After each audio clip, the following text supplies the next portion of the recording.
Please give me your dessert opinions. Yes, I'm please. not a dessert girly. I like a dessert, but I prefer a starter and a main, like way over dessert. You know Oh, what? yeah. Me too. Every day of the Yeah. week. And dessert's like a big deal when you're like a toddler and you're like a child. But you know what? Nah, it's not about dessert. It's about that little bit of food before the big food comes. Because I'm full and I don't want the little food anymore. But sometimes, and I never understood this. You know when parents would order a coffee after a meal? And as a child, I'd be like, I could fuck with that. But dessert? No. Maybe a little biscuit, but not a full-on tiramisu. No. So that's what I think. That's an espresso after dinner. Damn. Incredible. Yeah. You've So got to be do that sometimes. back up. You've got to have a little shot of coffee after dinner. It makes you feel like an Italian, and that's the best. As a British person, all I ever want to do is cosplay Europeans, so it's fantastic. I will say, though, that if there's a sticky toffee pudding on the menu, you boys, You're in there. toffeeing. You're toffee deep. Your boys getting toffee pilled. Your boy's deep, getting as they toffeed? say. Something there. I think there's a lot happening here that I'm not happy with. Hot, But sticky toffee. Oh, God. Listen, in the Discord, we were thirsting over Tadpole from Mermaid Mask. Did you see that? And I've just been. I have a lot of thoughts about this. I'm interpreting everything in a weird way. Just horny, I guess. Right. oh, good for you. I wish you all the okay. best in that. Thanks. Okay, I see it. I've looked up the character and I get it. Oh, she's so I hot, went to hear her Rebecca. speak. Yeah. The laugh. Oh, Yeah. Yeah, she's Yeah. so she has good. a powerful That laugh. absolutely no notes. She Brill. is yet another woman in media that reconfirms that I think I just like women that could beat the shit out of me. And I do Yeah. include my wife in that. So, yeah. Yeah, she got Complimentary. Tadpole's good. Yeah. Yeah. She does it Yeah, like she's she really could good. beat anyone and everyone. Big hands. Oh, Enormous hands. enormous hands. Maybe we'll talk about her more later because we got a themed episode today. But first, the intro. Hello, everyone.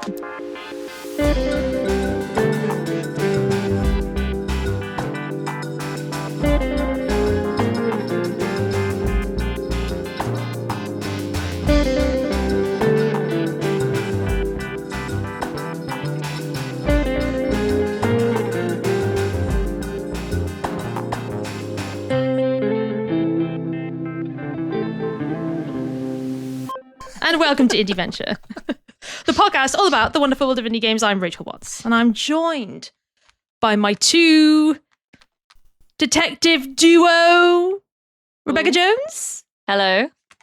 Liam Richardson. I've found a clue about my ability to host this podcast, and it's the clue says he's not good at it. Hello, terrible. Very good, very good, very good.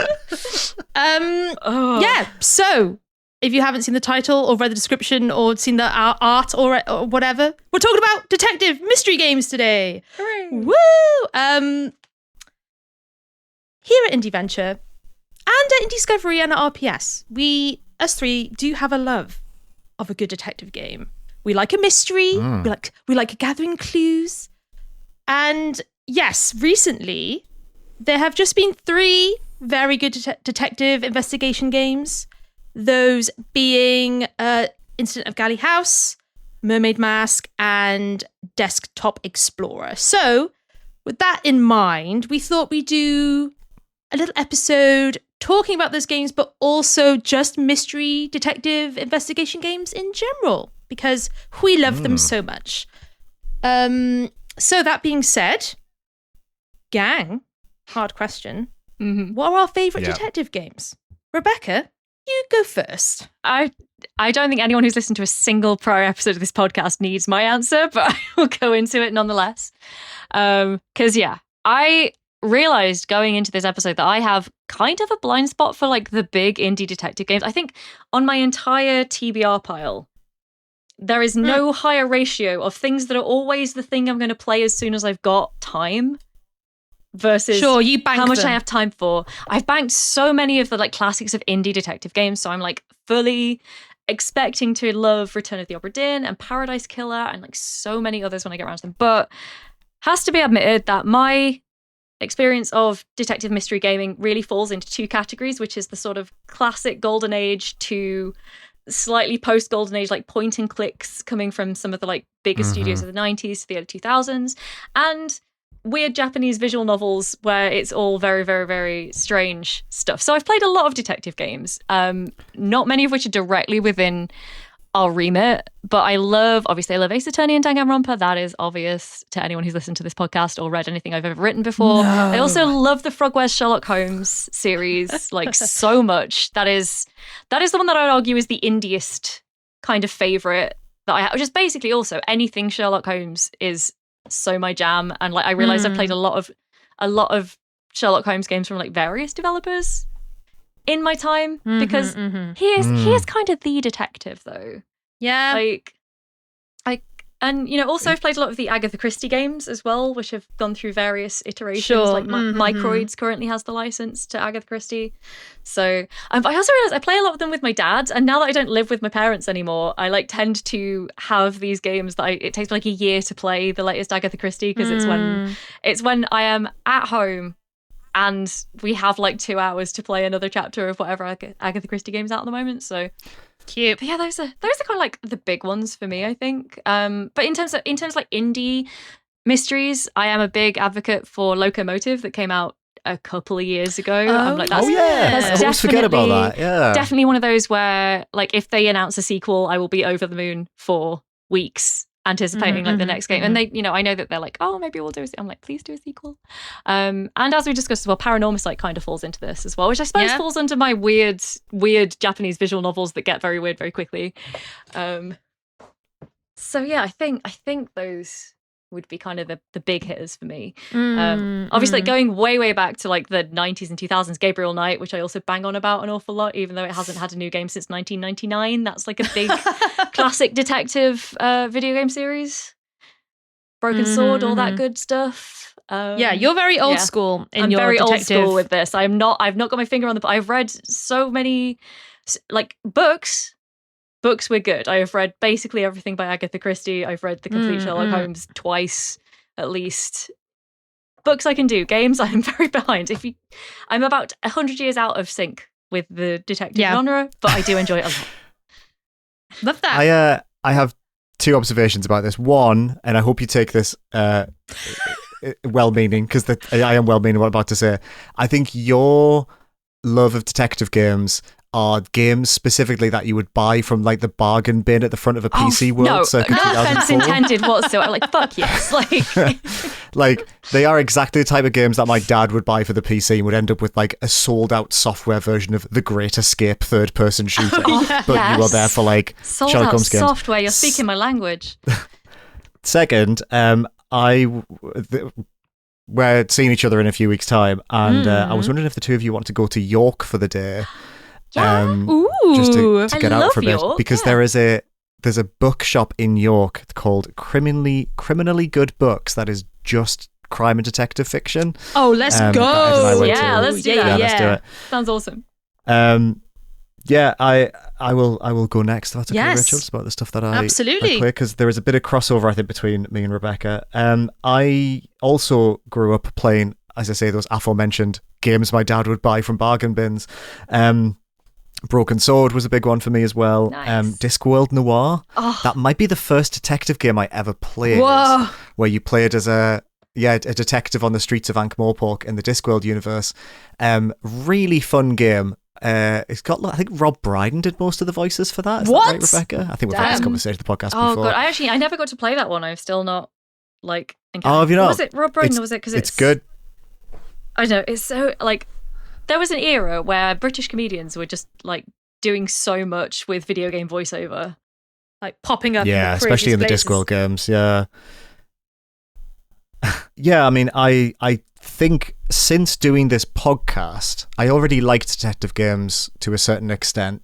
Paradise Killer, things like that. Hypnospace Explorer, obviously.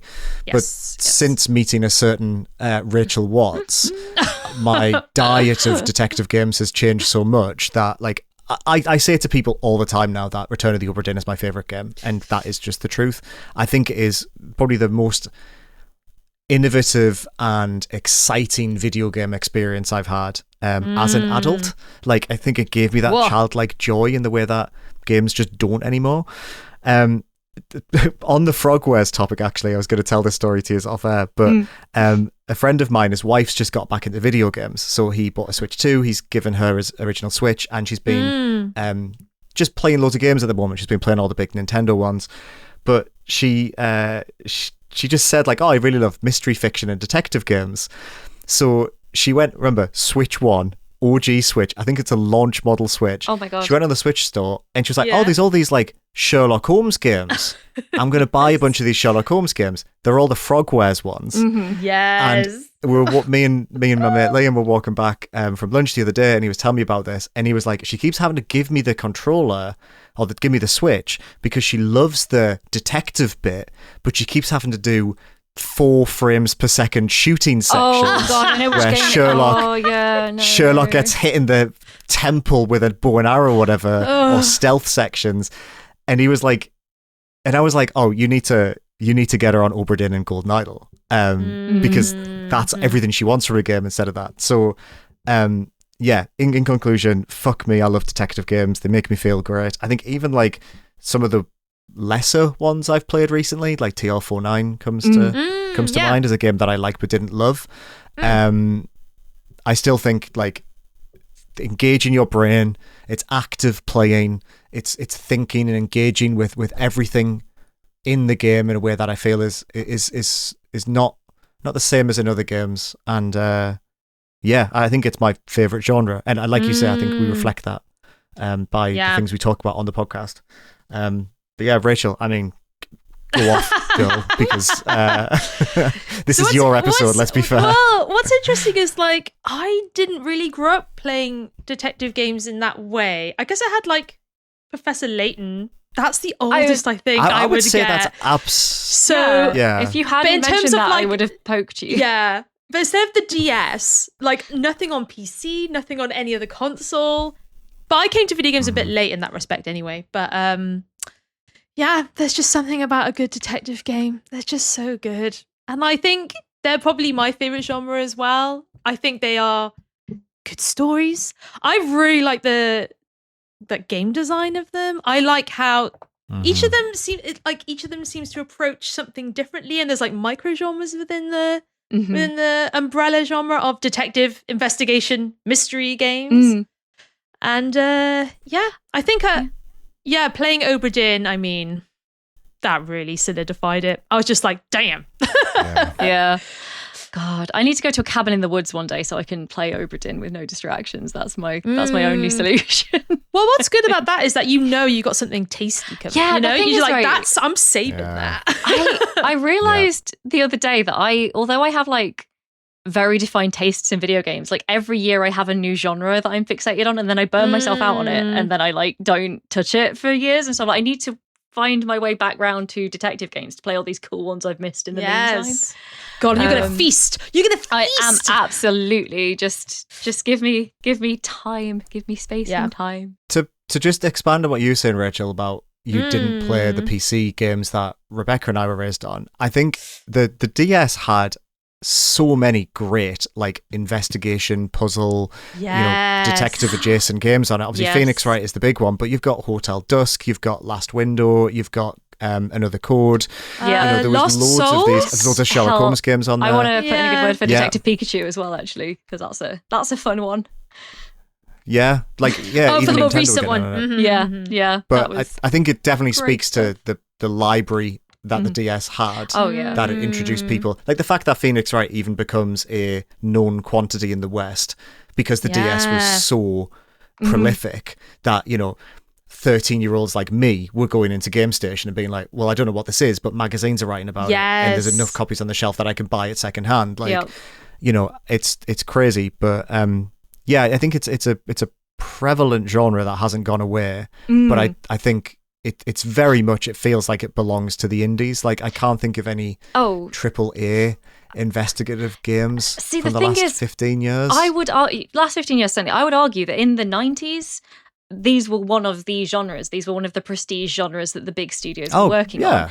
And that's why 100%. I think it's so interesting to me that it has become almost like you can't really imagine a big studio doing a detective game now. You know, it's like high-end AA is as far as you're going to get with a detective game these days, I think is pretty much like... I did play a lot of LA Noire. Oh, I freaking loved LA Noire. Yeah, like, I know it's like not good, but I kind of love it. And I really liked Heavy Rain as well. Oh, no. I mean, scandal noted, but I did enjoy the Quantic Dream trilogy of weird bullshit. So I guess I did play some of that. But they were like... They're not like our indie detectives. They're not. Well, here's actually that leads into a question that I wanted to raise while we were talking about like detective games in general, because I think the mystery genre in games is similar to the horror genre in games, in that it's interesting how when we talk about games we classify most things by gameplay style, but then horror and mystery we kind of classify by storytelling style, which I think is really interesting, because then like you do get detective games with very, very different mechanical, ways of actually engaging with the mystery. What a wonderful observation. Which brings me into how this episode is structured. So, amazing segue. Love it. It's perfect. You touched upon exactly what we kind of want to grapple with this episode, is that you're absolutely right.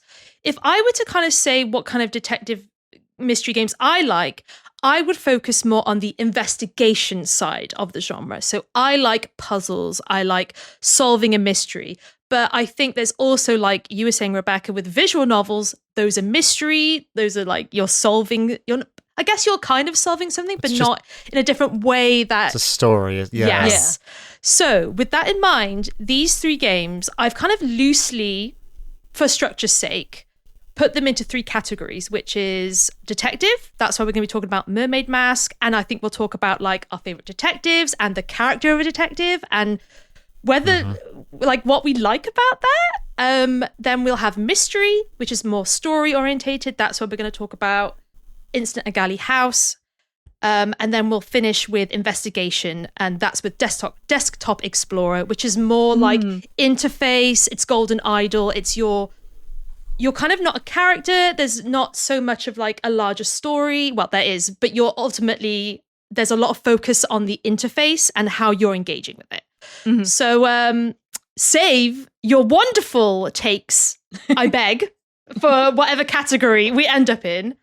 But I guess before we jump in, one thing I wanted to ask you two as well, but maybe you've already answered it, is in a detective mystery investigation game, what do you like about them the most? Is it the story, so you lean more mystery? Do you like the puzzle solving elements of it, or do you like the characters and this like? Where do you lean more towards? Because I'm 100% investigation. Like I like the puzzles. I want my detective game to have a good set of puzzles because I want to work something out. But obviously with mystery, that isn't a thing. So what about you two? Like, what is it about the genre that you like the most?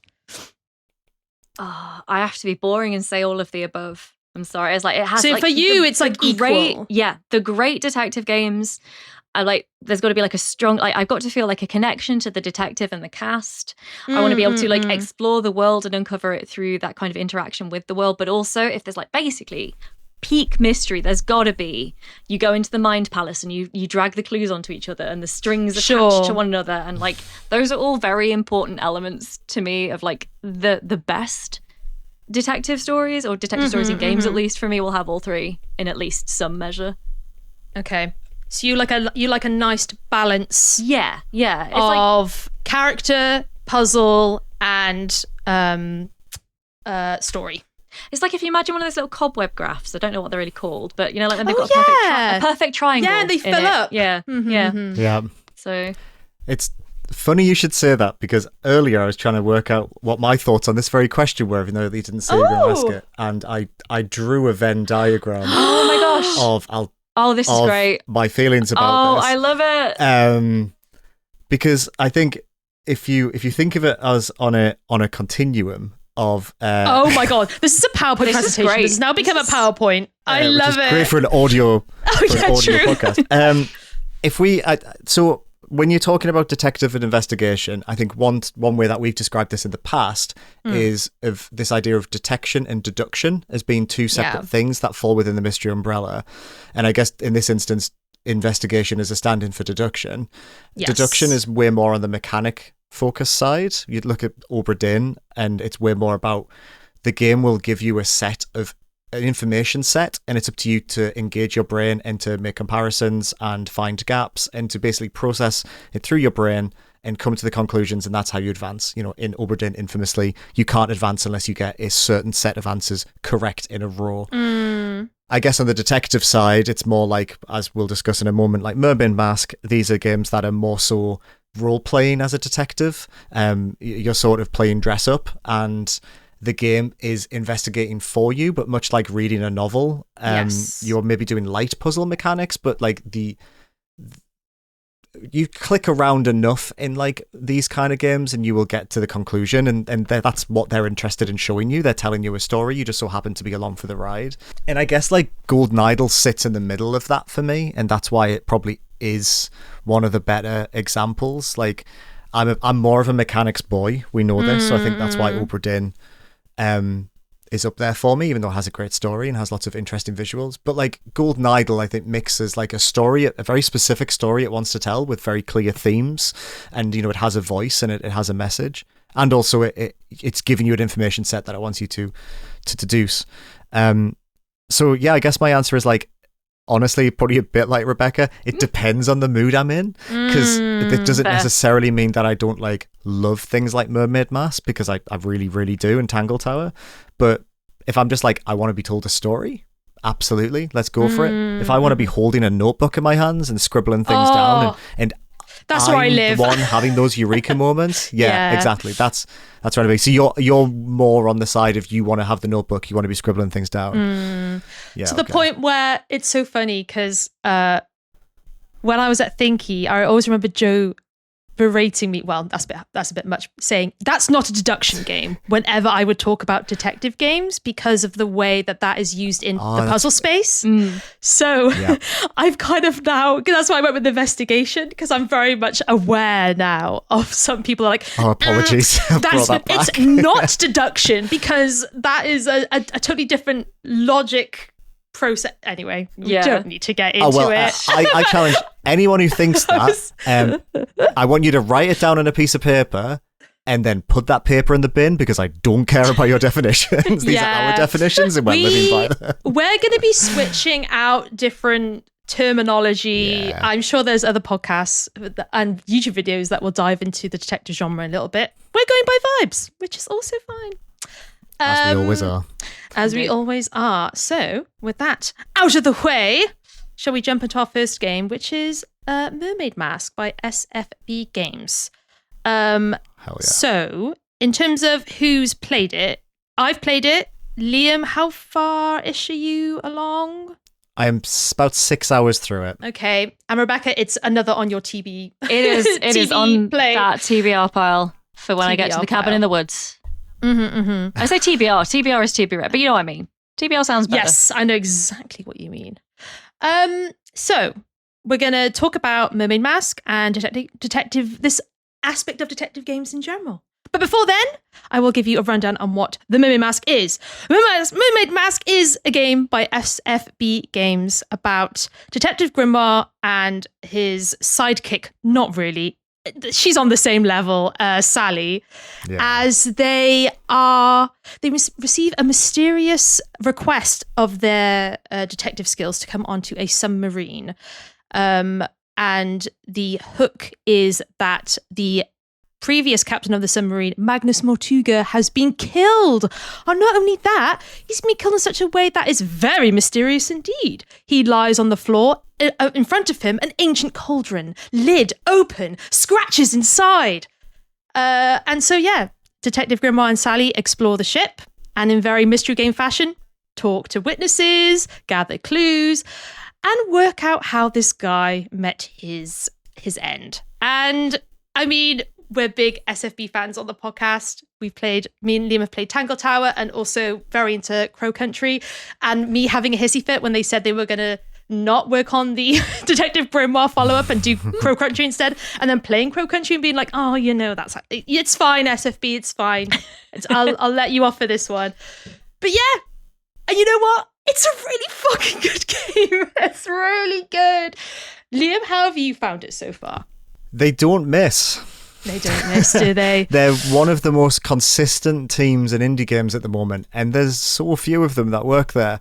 I mean, this is Tangle Tower blew me away when I played it last year because I was just so shocked by the quality of it. Oh, it's so good. The amount of just quality on the screen at all times. The voice full voice acting, and great voice acting as well. Like Grimoire and Sally are such a fantastic duo.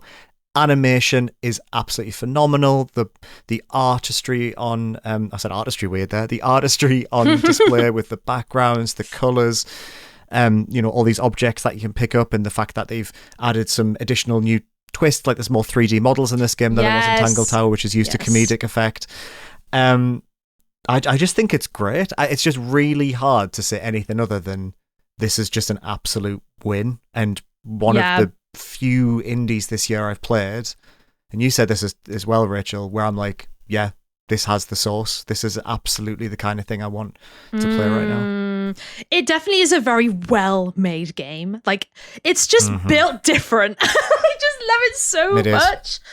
And yeah, everything you said, and even the details, like the background art and the music, each character having their own theme is so great. And the occupations work their way into the music themes, which I fucking love. And it's just, yeah. And you know what? The story is good. I think with Tangle Tower, because of the whole mystery of, did a painting kill its painter? There's kind of like a supernatural element to these games where it's kind of a wink and a nudge, where it's like Sally being very much like Sherlock to Dale Cooper, who is Grimoire, of like, no, this shit doesn't exist, and Grimoire being like, yeah, but cryptids could in fact actually exist. Yeah. And this game rides that wave incredibly. There's like so many interesting characters who are on this scale of whether they hardcore believe in something or they hardcore don't. The fact where there's a woman called Tadpole in there who is a mermaid ? I just think it just, I love that supernatural creepy element to it. And this game, I don't know about you, Liam, this game is so much creepier than Tangle Tower. Tangle Tower was charming, it was a good ride. I find this one more unnerving.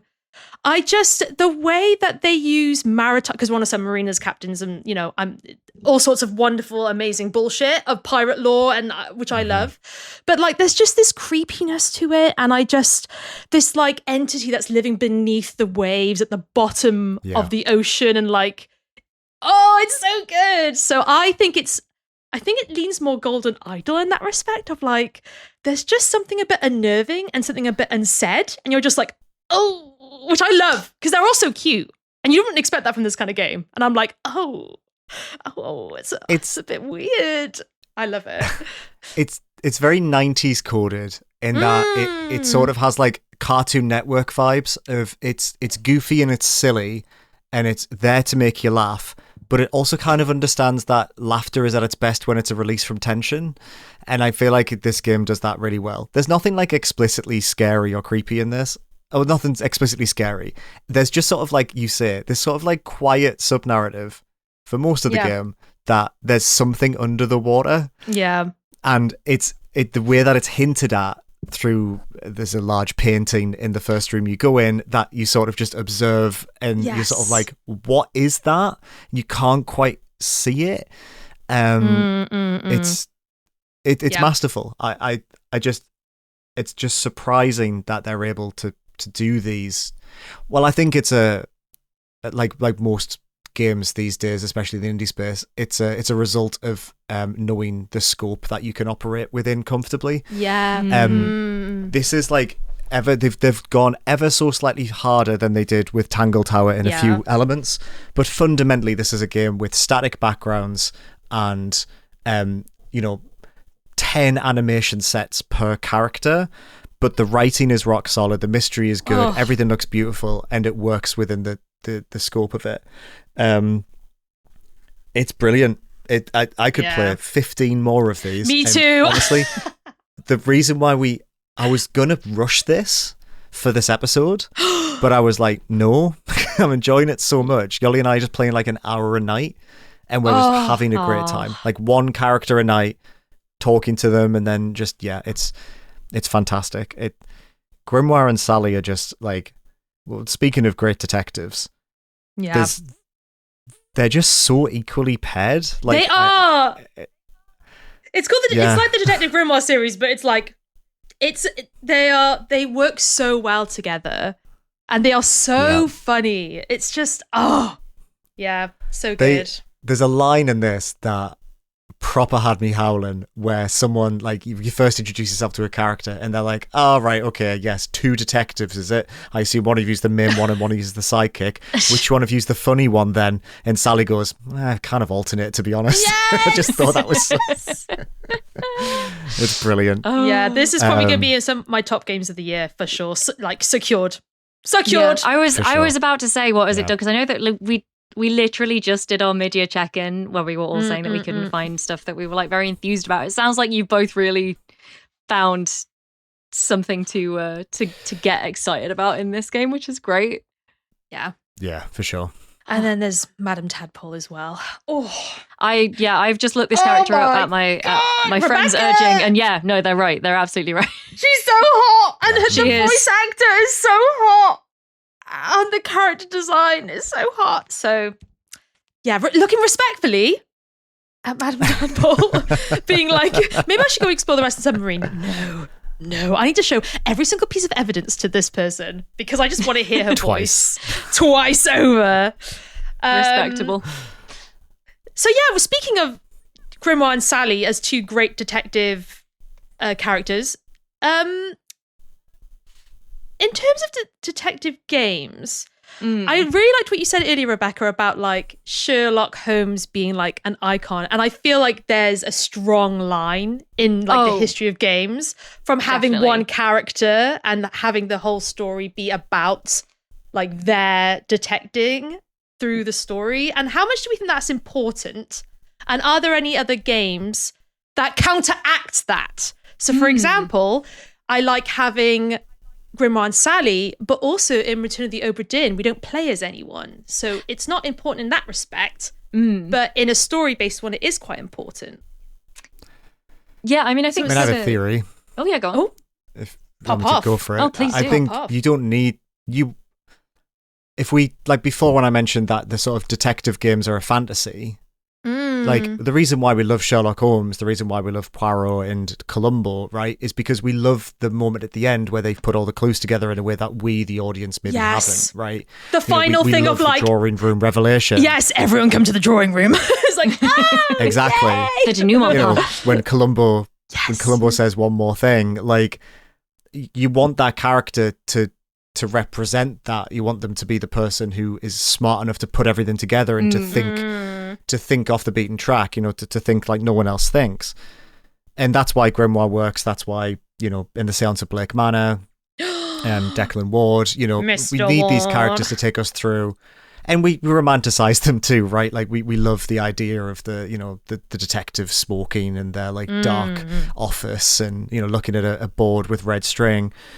But I think what is really exciting, and the reason why we don't really have strong characters in things like the player anyway, and like Obra Dinn and Golden Idol, is because well, you are that person. Yes. The game is empowering you to be that. You don't need someone to carry you through. You don't need a Grimoire or a Sally to put things together for you, to have monologues, to talk to each other, because you're meant to do that all yourself. And I love the fantasy and the romanticism of a detective. Which is why I still like detective fiction. And say what you like about those movies, I love Benoit Blanc. Like, I just love yeah, me too. Oh my goodness. Yes. Yeah. I just love it. Me too. Me too. There's just it's just a primal fantasy, isn't it, of being the smartest person in the room and just figuring things out in the way that everyone else can't. Yes. But, yeah, and I guess in Obra Dinn it makes you feel like that. So yeah, it's almost like that's my little theory, I guess. Tapping into 2 quite different like wish fulfillment areas. And I think there's probably this probably ties into the fact that a lot of the detective games where you're like a disembodied detective are more on the sort of like interface exploration one, whereas like it's more like you say role playing when you have like a sort of authored and embodied detective character who is like not you the player in that sense. But I do think there's also like, from my point of view as well, and I was thinking about this recently because I was reading the new book in one of my favorite detective series, which is the Charlie Parker series by John Connolly. And I had a really interesting, I think it's this year's book. I think A River Red with Blood was the best one that he's done for a long time. And he's usually pretty good, but that was like way up there. And one of the things that really struck me was that like at the beginning, there is this like horrifically brutal crime that happens. And like you as the reader are like witnessing it happening on the page, as it were. But because it's like book 22 in a series or whatever, there was this like sense. I've been following this series since I was a teenager. It's been amazing. There's this like sense of, even though it's like it's horrendous, you kind of know that the heroes are going to come in and that everyone is going to get their comeuppance. And even though the victim can't be saved, like justice will be served. And it's almost this like sense of like the big good in the universe, the like ultimate force of positivity, which the detective represents. And I think that's when you talk about like Benoit Blanc specifically. I think this like grows over time. I think Sherlock Holmes kind of didn't represent it as much as Poirot would, and then Poirot wouldn't represent it as much as some more like late 20th, early 21st century detectives do, of this idea of like, there is justice and there are people who are going to dedicate themselves to delivering that. And it's almost like this fantasy of like being taken care of in a way more than it is the fantasy of solving the mystery yourself.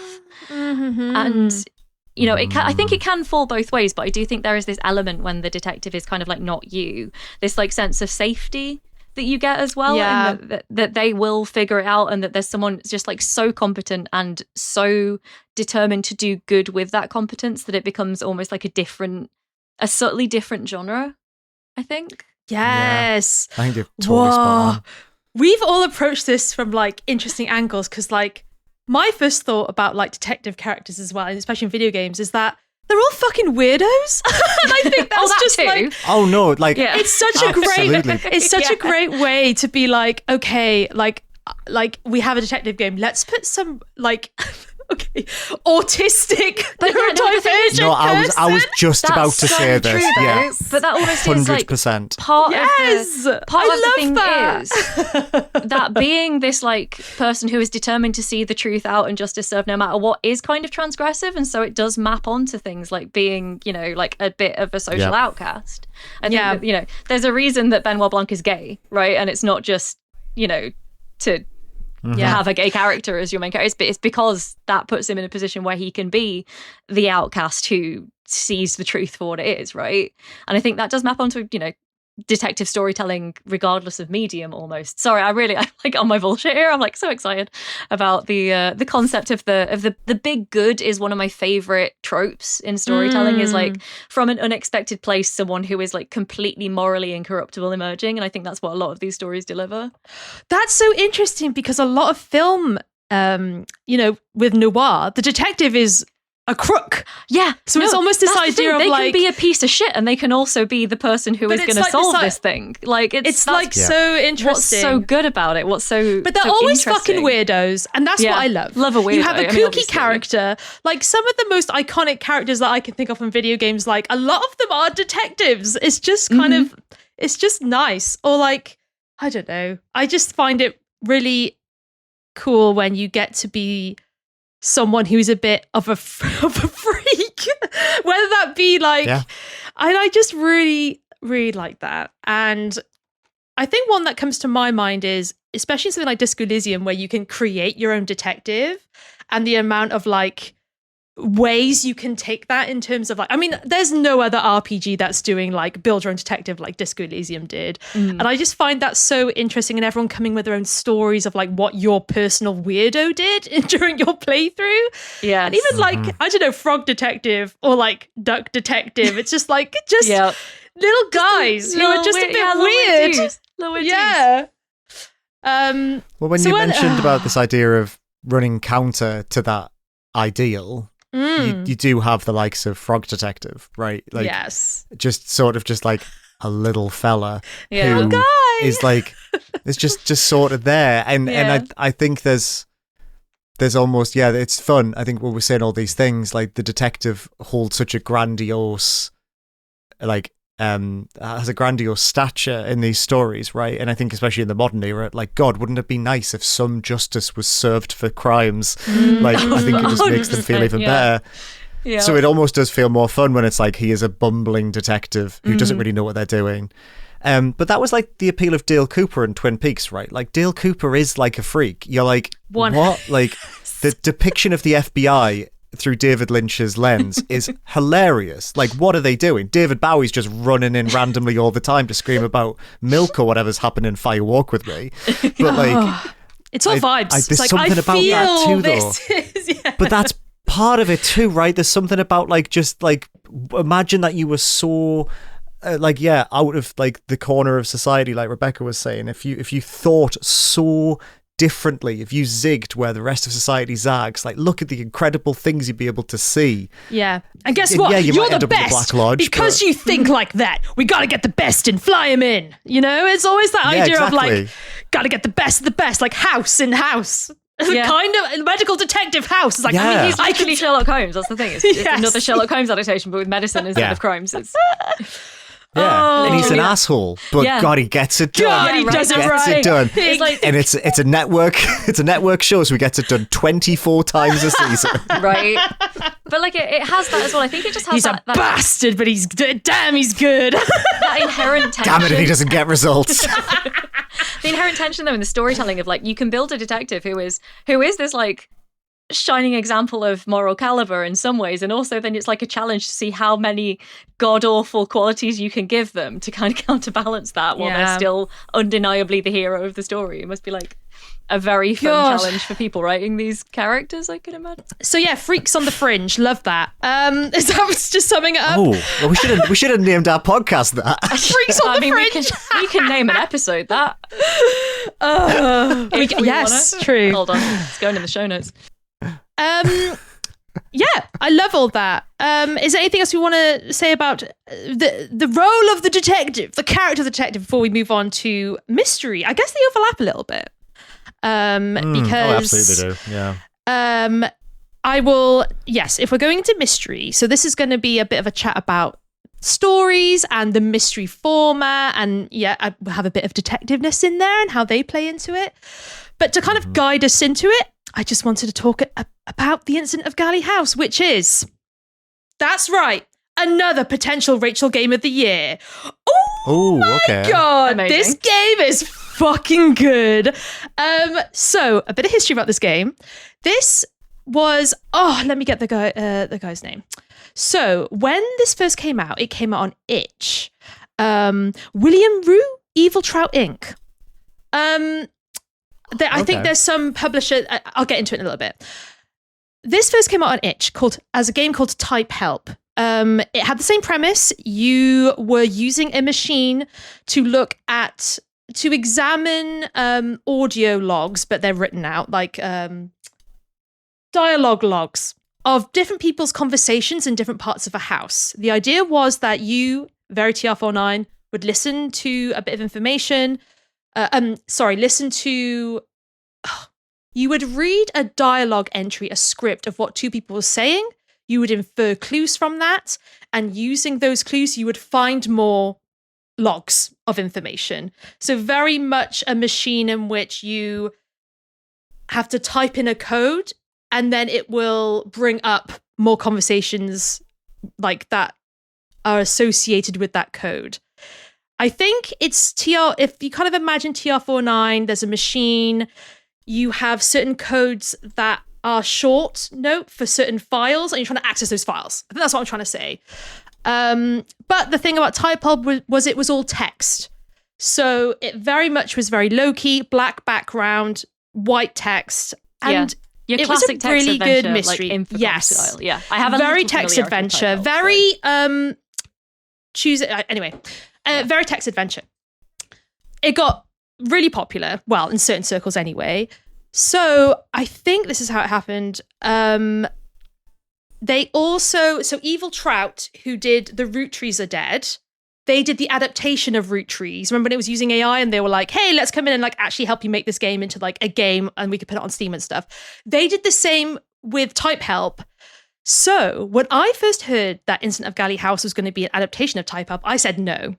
And I'm gonna be honest here. I said no, because this adaptation had visuals. It had a different interface.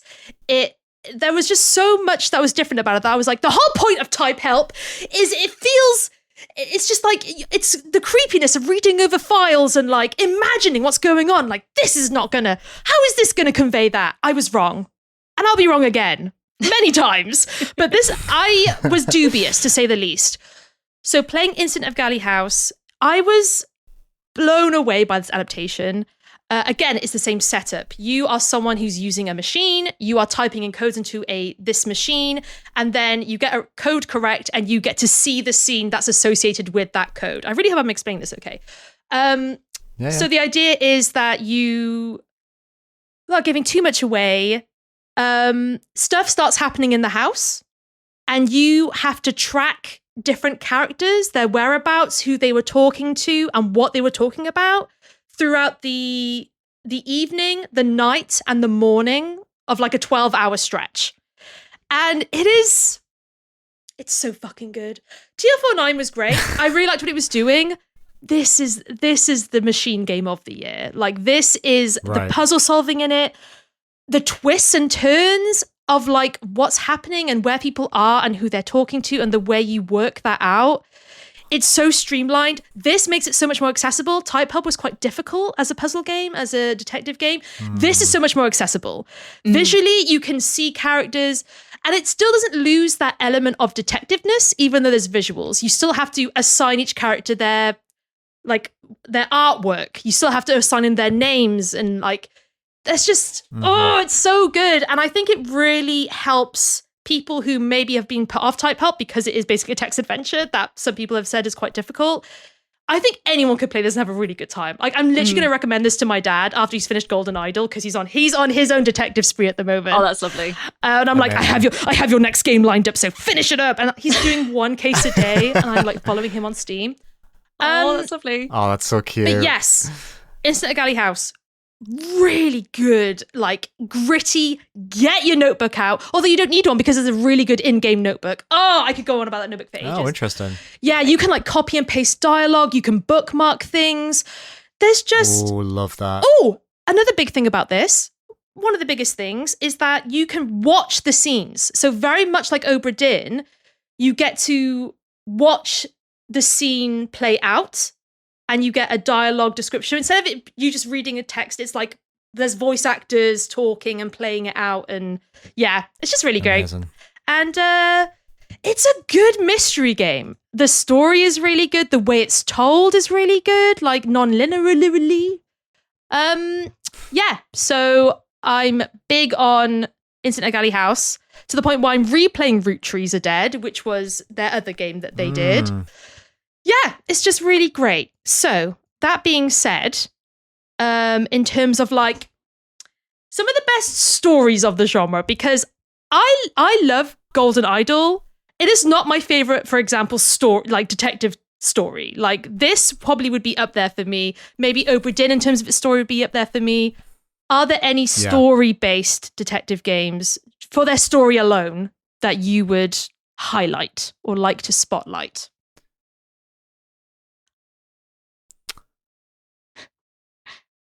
It's an interesting one. So I was thinking the other day, I can't remember what Tangle Tower was about.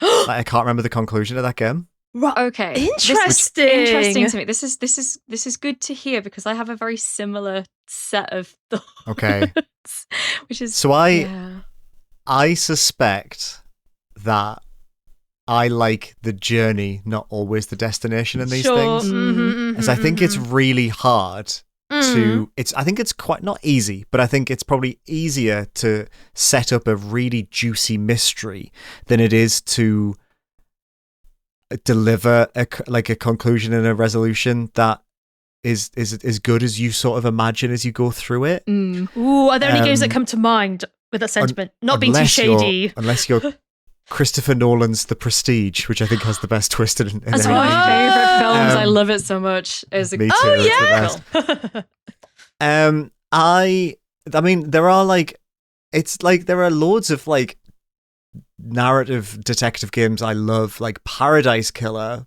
but I think like the conclusion to Paradise Killer is kind of like is good but not the best bit of that game. The world it sets up is great. I maybe conversely, is that the right word? To counter your point about Golden Idol, I actually think that probably has one of the better narratives in a game I've played, though, because I feel like it draws a world with rough lines, but you can fill in the gaps enough that it feels complete. Yeah. Like, particularly the second one, which I felt like had such an interesting take on that story, even though it is quite thin. I think it's really engaging and really compelling. But yeah, I don't know. I'm curious what you think, Rebecca. So you put it so well in a way that I was nowhere near like distilling it down to this, which is it being about the journey rather than the destination. But I so totally agree. It's like I consume a lot of mystery fiction in all different media, and I can almost never remember the specifics of the actual central mystery in anything after a couple of months at most.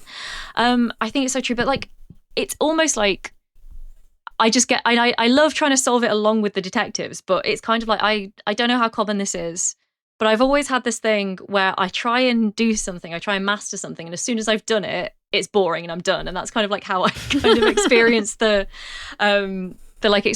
experience of playing along with the detective. But on the other hand, I would say that the mysteries that have really stood out to me, and again, like we're talking really cross media here, are where the conclusion of the mystery has had like a profound impact on the characters or the world. I find that more interesting than the narrative of the mystery in itself being kind of really tight. There must be examples, and I'm blanking on them because I am literally cooking to death in my own house at the moment. It's not helping. There are definitely, I'm not saying that there aren't good, well-constructed mysteries out there, but I do think that, to me, and like this is going to sound really disrespectful to one of my favorite genres potentially, but they almost feel a bit more disposable mystery plots in themselves. It's like they are there to be a puzzle to be solved in the same way that I like doing Nurikabe every day, and then I forget what the solution to the precise Nurikabe puzzle I did was.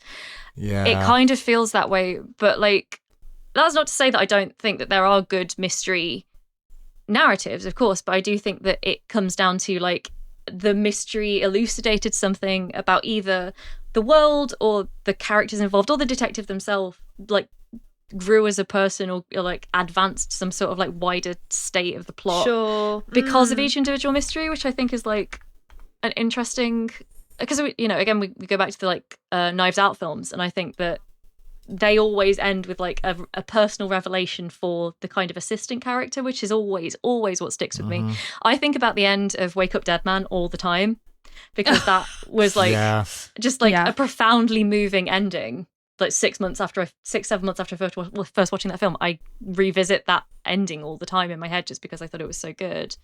And I also think it's true, like, because it's on my mind because I was editing our Danganronpa episode earlier, Rachel, that we recorded a few months ago, and we do not give a shit about those mysteries. We blast past the actual business of the mystery to talk about like character arcs and like wider lore and all of this, and it's like those are informed by the mystery, but we're not sort of like, Mr. Green in the conservatory with the lead pipe about it. We're more interested. I'm so weird with those games because I like the mystery, but I like solving the mystery. I don't really care about the plot. Okay, this is going to be feral sidebar, but I think there's only one Danganronpa plot, like individual chapter mystery that I think actually stands up really well on its own as a unique mystery.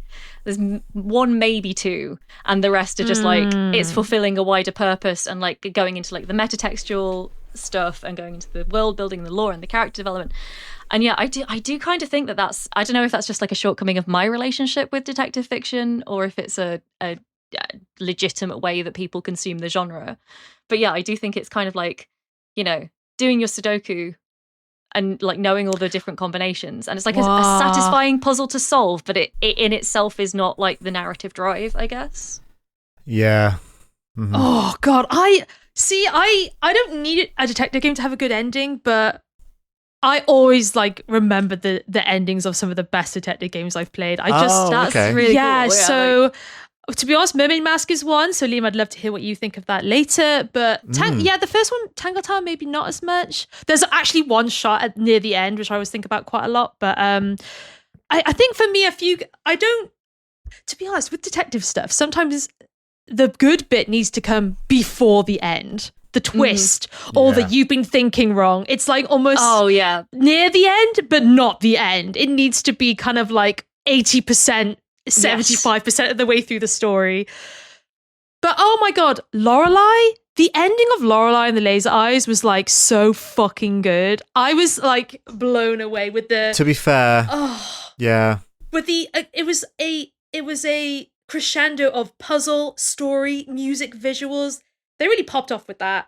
I think for me, again, the ending to Disco Elysium was like so ethically complicated, and also like, I don't know, this monster of a man I'd created seeing his own demise in some respect. Like, but then again, like, I am the same. I don't put emphasis on the end. Like, if a game has, like, again, from my perspective, really good puzzles, but the story is whatever and the ending is a bit whatever, I'm still going to eat that shit up because I fucking love the act of puzzle solving. But there's just something about having a very big dramatic moment, like we talked about with the detective, like being like, meet in the drawing room. And like, I really like a detective mystery game where there's stakes. Don't get me wrong, I love it when there's not, cozy detective, but if there's stakes, I'm like, fuck yeah, like something's gonna happen, or I don't know, she won't get her inheritance, or the murderer will strike again. I'm like, let's go. Oh my God, like I'm here for the drama. I think that's what I'm trying to say. Like, we'll get to the interface section, and there's definitely elements to that of like the thrills that come with like the single screen. But oh my God, when someone's like, we have to rush over here before the killer gets there, I'm like, oh my God, let's go. So there are a lot of story elements to that, because I don't really like that in action. I don't really like that in any of the genre. But this idea of like everything, puzzle and logic and everything coming together for like a crescendo. Oh, bonus points if the puzzle is like the final thing. I remember in Puzzle Agent, oh God, those fucking gnomes. Oh, your beloved puzzle. My beloved Puzzle Agent. And the final puzzle in that is like, it's so tense. I've never felt so tense when solving a puzzle, because I'm like, the stakes are high. And I'm like trying to do this puzzle. And I'm like, oh my God. I don't know. I always remember the ending of that one as well. But is there a detective game that I don't remember the ending of? I'm trying to relate. I don't know if there is. Oh, maybe there's a few. I don't know. Maybe some smaller ones. Sounds of Blake Manor. I don't know if I remember the ending of that. Yes, I do. No, I don't. Yes, I do. Yeah, I do. I think I do. But so maybe on that level. But then again, that one had a lot of very poignant moments through that, which I remember. But the ending, not sure. I quite like the end of that one, actually. Thinking about it now, I do remember the end of that, and I thought it was a fun twist, and I didn't see it coming. Yes. I think if it surprises me like that, and it feels earned, maybe. Sure. I don't know, it's interesting. But yeah, I think I'm very much, like I said, puzzle focused, but I do like a good story. Like in something like Lorelei, if we just quickly go back to that, where the three, puzzle, story, mystery, are so ingrained, they're almost one, is just crazy. I actually have no fucking clue like how they even conceived that. Like, I just think that where the puzzles support the story and the twists, you're solving a puzzle and you realize something about the story is incredible. Because if it's one thing that's really hard to do, is to get your puzzles to incorporate in your story in a way that feels natural. Like, even though I love Tangle Tower and I love Mermaid Mask, where Detective Grimoire, very Professor Layton, like, is like, there's a puzzle here, and you have to decide, like, it. I like it because it's charming, but I think, in terms of world building, it's just like a cute puzzle that you're just doing to maybe get a clue or open a cabinet. But in something like Lorelei, it's like, where does one begin and one end? And I think, that game is so good. That game is so good. Maybe we should crown, it would be Obra Dinn. I was like, we should crown an Ultimate Detective game, but it literally would be Obra Dinn. It would be Obra Dinn. At the end of this episode. Yeah. Any other stories, narrative detective stories that we think deserve a bit of a mention? I'm trying to think of some now. It's interesting. I'm actually looking at my you look at yours. list. For me, there's a few that, because of just the gimmick of the story, one of them is Nuts, the detective one with the squirrels who are like trying to kill you, question mark. Oh yeah. That's a really fucking good one. And so that's not, I guess it's not much of a story, but the premise of like they're squirrels and they're up to no good and you're like investigating what the fuck is up with them is so fucking good. And also Grun, the gardening one, where maybe the gnomes are up to no good and you're like investigating a garden and maybe the gardening you're doing is doing something weird. But like those two in terms of premise alone, I'm like, yeah, I'll play that for 4 or 5 hours and have a bloody good time. And that doesn't have a detective and that doesn't have much of like a intense story or like we've been talking about the scope of the story.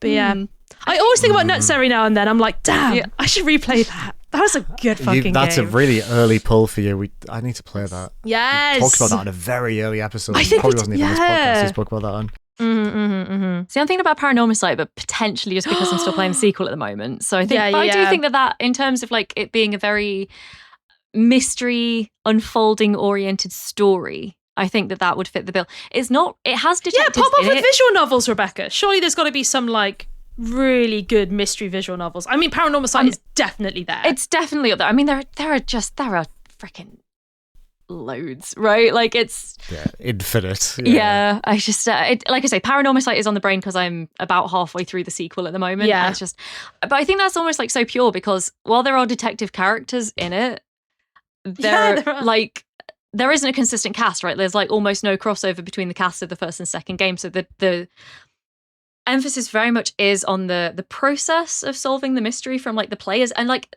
even though it is very based around the cast, it is kind of one of those where the player's point of view is very much centered because like there is a wider scope story happening where you are a thing, potentially a person or something trying to like work out what's happened. But it's all, I mean, those almost count as like interface games again, right? Because of the way that you have to like hop around in time and like your actual mechanical interactions with the game influence your ability to progress. Yeah, the timeline is literally an interface of you. Oh, yeah. Yeah, that makes sense. Like, it's so intimidating sometimes. Like, they're packed. I finished the first one. I've like 100%ed the first one. I can do this, but in the second one, I'm still just sometimes there like, this is actually the scariest thing here is how I'm meant to be able to like keep track of all this. Lovely stuff. Now, please cut that out, Liam. Now we're going. Nope. Fuck you. Now we're going on to. That's canon. That's canon, baby. Right. Our third and final game, Desktop Explorer. This is kind of where we're going to talk about interface games. And guess what? It's gonna be maybe I've not finished it quite yet. I don't know whether it'll be in my top or not, but I'm really fucking enjoying it. So this is where we're going to talk about more interface games, investigation games, fill in the blanks. You're working with a UI to kind of solve a mystery.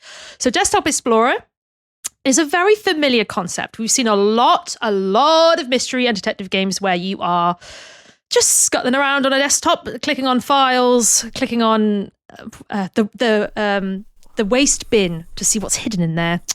Always a clutch move, and there's always something in there. Digging around a computer's files to solve a mystery, whether that be a missing person or a possessed machine, like in Solitaire, like if you've been in Solitaire. It's not much of a mystery. There's kind of some mystery elements to it. There is an element of mystery to it.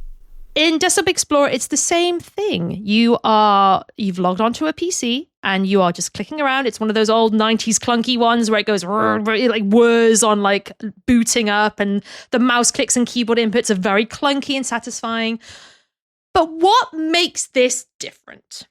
What makes this elite in terms of interface is the way that it not only tasks you with like puzzles that involve you copying a file, renaming a file, compressing a file. It uses all these kind of computer terms for you to work out your puzzle solving, but also to tell a story. So for instance, a very minor point in what is quite a long game. A lot of the files have to do with memories and recollections. And one of the puzzle solutions to something is to compress a file, to compress a memory so that it occupies less of the space on the computer hard drive. That's really fun. It's cute, it's clever, and it's a good puzzle. And there's just elements of that all the way throughout this game. You're given certain tools like a paint, piece of paint software. There's you can actually edit files in because the kind of idea of the game is it's like very similar to Forbidden Solitaire. You've booted up this old program and you're exploring a dungeon and you have to make decisions and like unlock doors and things. And so it's like the way that that's communicated to you through dialogue boxes, you can actually hop into that software and change like what's written. So like if you need to say a passphrase to open a door, you hop into the file, you change it from Alakazam to open, asshole, and then if that's correct, the doors in the game will open, you'll progress. So it's very much about, I don't know, this literacy of computers. Because at first I was like, this is a really hard game. Like I was finding it very difficult. I was like, am I just a dumb bitch? Because I'm only in like an hour in and I don't really understand what the fuck I'm doing. But once you get it in your head that the language you're dealing with is IT adjacent. So when we talk about compression, it means to make something small. If we're talking about duplicating something, it's copying it, or it's, I'm being vague with a lot of the terms because they're so fucking mind-blowing, so I'm just gonna keep using the same examples, but it's just a really fucking good game, and the mystery is good, and there's lots of spooky shit going on, and I haven't finished it yet, but it's pretty good so far. Talking about the journey, not the destination, I'm pretty happy with the journey so far. But speaking on that, I know for a fact that you two have favorite interface desktop mobile phone games. Yeah. So let's talk about them. And Rebecca, I wouldn't mind starting with you because you're a mobile phone interface girly. You love those kind of games. I did want to bring this up because I did what I always do, is that I played like 3 games. The lost phone games or found phone games. Sure. And then I bought like 8 more, and I still haven't played the other 8 because this is I've been doing like some personal like revelations recently. I'm like, I do this all the time. I get really into a genre. I play a few games. I buy several orders of magnitude more, and then I go into something else. They medicated me for that, just FYI. I was about to say, I ran out of money before I could finish my ADHD diagnosis, but it's kind of indicative, isn't it? I literally, have you seen that t-shirt on Tokyo Tiger where it just says undiagnosed, but everyone's pretty sure? Oh my God. Amazing. I love that shirt. When I was getting Yoli a birthday present, I had to have a really honest conversation with her about, is this new hobby that you're into, is it like, is it your autism side, so it's a special interest, or is it your ADHD side and it's a hyperfixation? Because I'm about to spend a lot of money on this and I need to know how long it's going to stick around for. 100%. I feel that. God. But yeah, as Rachel's alluding to, I a few years ago was very into the Simulacra series of found phone games, which are more horror leaning than mystery technically, but there is a lot of like, there are often actual detective characters, and the setup is very much like you have found. I just think they're like, they are one of the cleverest ideas for mobile games I've ever seen, because you can play them on mobile mostly, and therefore you can have like the whole interface on your phone and kind of like almost be ARGing it a little bit. Yes. And that you're just sitting there with the phone trying, and like, you know, the idea being that you're trying to like work out whose phone this is like the simplest mystery. And like I said, the Simulacra series was like where I really love this, but there's also quite famous ones like Another Lost Phone, Sarah's Missing, another one which I saw in my Steam library earlier, but I have completely blanked on the name of it, I do apologize. And yeah, but I love those types of games because it has like that kind of intuitive feeling of like, well, imagine you did just find this phone somewhere. Like, what would you do to try and reunite it with its owner? And like, there's a appreciable through line from that to there is a demon in this phone, and now you have to deal with it. Exercise the phone. Yeah. But no, I really enjoy this. They are like quite because it's also got like that almost the way that fiction can kind of be a simulation of like voyeurism almost. It's like I would never do, if I just found someone's phone, I would not do all the things that I do to the phones in these games. But it's always like, real example, like she found out her boyfriend was cheating on her with someone who works at this particular fashion brand. So you like go to the fashion brand's website and you're like trying to find the office contact details. That is so not a thing that anyone would ever hopefully do in real life. But as a like piece of entertainment, it is like so delicious, like the drama, and you're like, oh, like, you know, she's like the first simulacra game, she's on like a Tinder type dating site, and so there's a lot of like trying to work out who she matched with before she went missing and that sort of thing. And it's all like quite, it has that sort of like immediacy and that feeling to it where you could happily like sit and do this in a single session and just try and like unravel the entire mystery. Yes. And again, it kind of all ties into, if you know your way around a smartphone, it's going to be a lot easier for you to figure out what's going on, because like, you know, I always, there's like that kind of joke about in terms of PCs, like millennials being the only completely PC literate generation. So I wonder like what happens to that genre. I've not heard that. The idea is like that basically, because we grew up with PCs like at home and at school, at least to a certain extent, we were like given lessons in how to, you know, work them as the internet was becoming a thing that kind of everyone could access. The idea is that older generations it doesn't come naturally because they had to learn it when they were a bit older. We were at like the peak age to learn. Right. And like younger generations never got taught because it was just so ambient that there almost isn't an ability to that's so interesting. Replicate it kind of like in like a professional environment, I guess. But on the other hand, like kids know how to use smartphones in a way that I find genuinely terrifying. So I guess like the lost phone genre may be here to stay. I'm not so sure about the future of the file explorer genre, to be honest. But yeah, this is just going off what I've heard. People who are like, I have to help my boomer co-workers and my Gen Z co-workers because neither of them know how to work a computer properly. And it's like, yeah, we were actually taken to a special classroom and given lessons. So yeah, true. You know, it's maybe just us, you guys. That's an idea for the Indieventure video game spin-off. It's just actually actually navigating a PC interface with your highly specific millennial skill set. Incredible. Very funny. You have to edit a regex file. You have to go into app data in the file explorer. Yeah. Oh god. Yeah. What were we talking about? Oh yeah, I think that was kind of where it's just like it's very much a subgenre of the interface mystery is the found phone. And yes, which is fantastic. It's such like a little it's its own little genre within a genre within a genre. But yeah, Liam, you can pop off now about a certain game I'm sure you want to talk about. Whatever could it be? Well, Rebecca's mentioned Danganronpa. It's only fair that I mentioned Hypnospace Outlaw. Yes! And you've mentioned Disco Elysium as well. True. So like the big one for me with this genre is Hypnospace Outlaw, the detective game by J. Tholen and Tendershoot, where you play a unnamed character who is clicking around a surrealist but recognizable desktop interface to explore a version of the internet. I think it's interesting about the personal bit that you just said there at the end, Rebecca, because I think it's this is the thing that I think is, you mentioned digital voyeurism.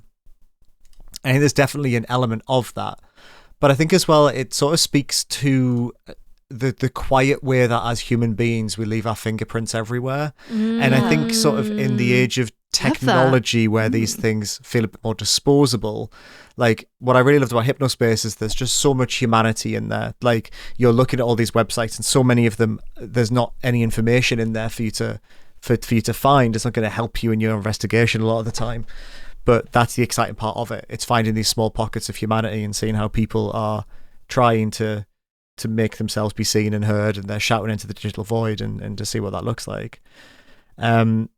Just speaking of like these specific interface games as well, I think you said it as well, Rebecca, about the phone and about the desktop. There's something about being a one-to-one as an interface that, and as much as I love using a weird machine in a game, as much as I love using a pocket watch in Obra Dinn or you know the big goofy thing in TR49, Yes. Someone highlighted that the name of that game is Trap, and I hadn't really realised, but based on the logic of the game itself, the name is Trap. Right.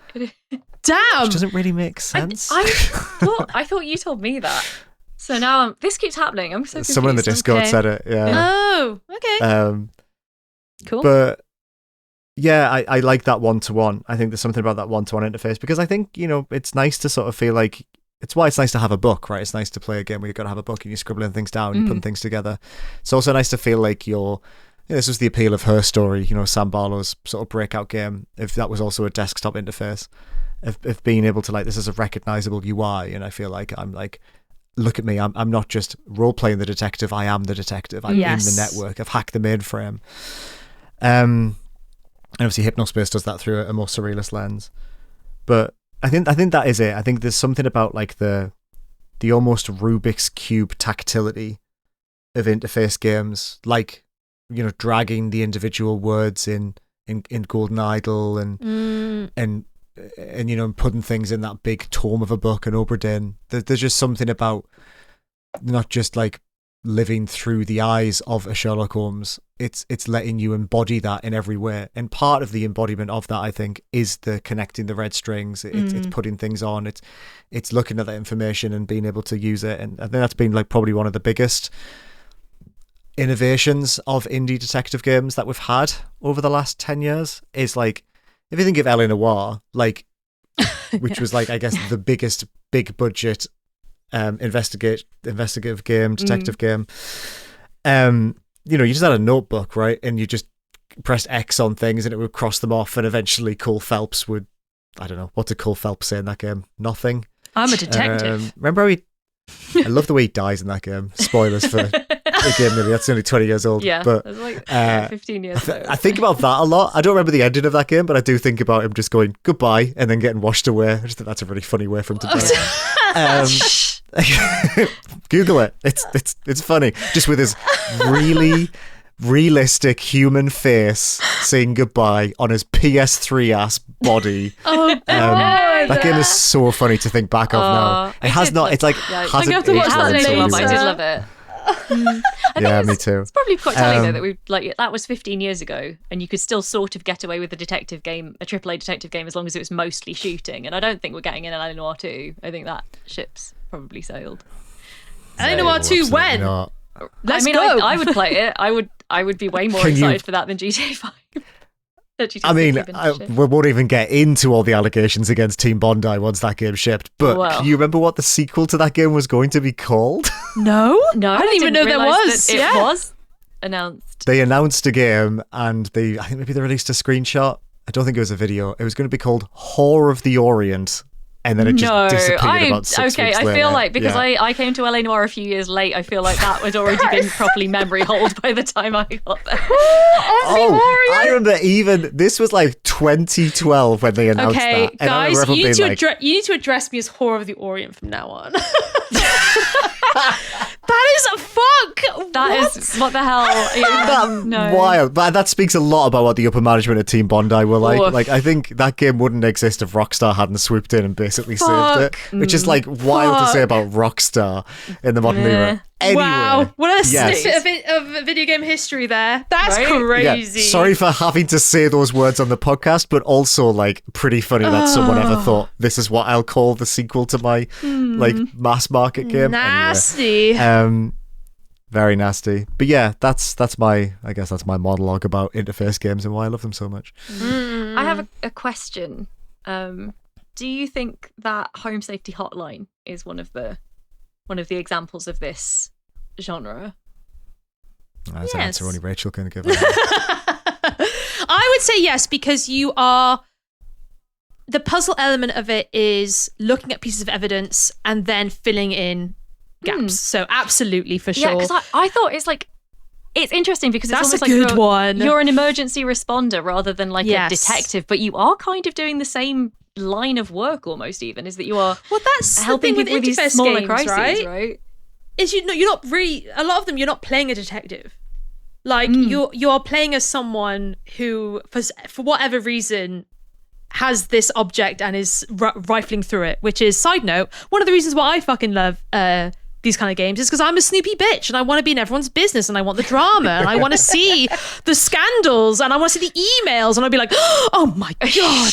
We may be like slightly skewed as 3 former / current journalists in this. It's like it's almost like it's selected for our particular interest. Yeah.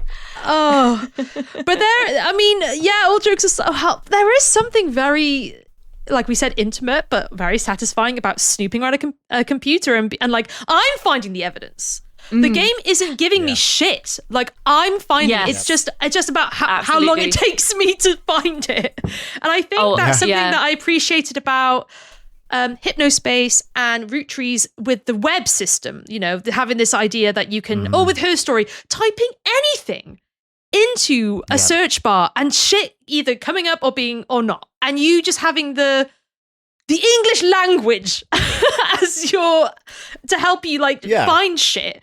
And I think that's great, if intimidating at first, but it's such a cool tool to be like, wow, it's the illusion of like, I literally have to use the internet and simple words to find what I'm looking for. But ultimately, you know, good detective games will guide you in certain directions with that.